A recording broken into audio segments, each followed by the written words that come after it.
Hi friends, welcome to my channel. இன்னைக்கு 11th Mathsல Matrix and Determinantsல exercise 7.2ல 7th sum தான் பார்க்க போறோம்.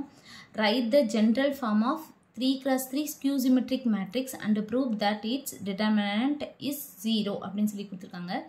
நம்ம ஜெனரலா skew symmetric matrix 3x3ல skew symmetric matrix எழுதி அதை determine பண்ணோம்னா 0 வரணும் அப்படினு சொல்லி கேட்டிருக்காங்க. சரிங்களா? ஃபர்ஸ்ட் இப்போ நம்ம skew symmetric matrixல 3x3ல எழுதிக்குவோம். எப்படி எழுதணும் அப்படினு பாத்தீங்கன்னா diagonal full-ஆ 0ன்னு போட்டுக்கோங்க. போட்டுட்டு அடுத்து இங்க a னா இங்க -a, இங்க b னா இங்க -b, இங்க c னா -c. அவ்வளவுதான். இதுதான் வந்து skew symmetric matrix 3x3. சரிங்களா? இதை நம்ம டிட்டர்மினன்ட் பண்ணனும்னா எப்படி பண்ணுவோம்? இது பிளஸ், இது மைனஸ், இது பிளஸ். சரிங்களா? அதே மாதிரி போட்டு பண்ணிடலாம். இப்போ 0 வச்சு நம்ம பண்ணோம்னா அது 0 தான். அதனால விட்டுருங்க. அடுத்து -a. அடுத்து இது -a.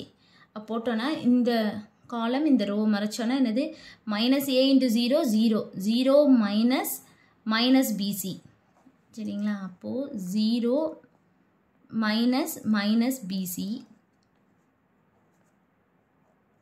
அடுத்து ப்ளஸ் b வச்சு பண்ணணும். b வச்சு பண்ணோன்னா இந்த காலம் இந்த ரோ மறைச்சிக்கணும்.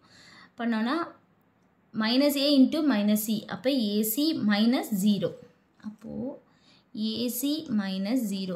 இப்போ இதுதான் பார்க்குறோம் 2x2. இது ரெண்டையும் மல்டிப்ளை பண்ணோன்னா மைனஸ் இன்ட்டு மைனஸ் ப்ளஸ். அதனால் AC இது 0 இருக்கிறனால 0 இன்ட்டு மைனஸ் b 0. அப்போ AC மைனஸ் 0. சரிங்களா? அப்போ இது 0 ஆயிடும், தேவையில்லை. இப்போது -a இன்ட்டு 0 0. அப்போ மைனஸ் இன்ட்டு மைனஸ் ப்ளஸ் ஆயிரும். அப்போ என்ன இருக்கும்? -abc. இங்கே ஒரு மைனஸ், இங்கே ஒரு மைனஸ் ப்ளஸ் ஆயிரும். இந்த a இதுக்குள்ளே போச்சுன்னா இங்கே ஒரு மைனஸ் இருக்குது. அதனால் -abc ப்ளஸ் இது b இங்கே போயிடுச்சுன்னா ப்ளஸ் abc. இது 0 ஆகும். அப்போ -abc ப்ளஸ் abc. அப்போ என்ன வரும்? 0. அவ்வளோதான். கண்டுபிடிச்சிட்டோம். அவ்வளோதான் இந்த சம். தேங்க்யூ.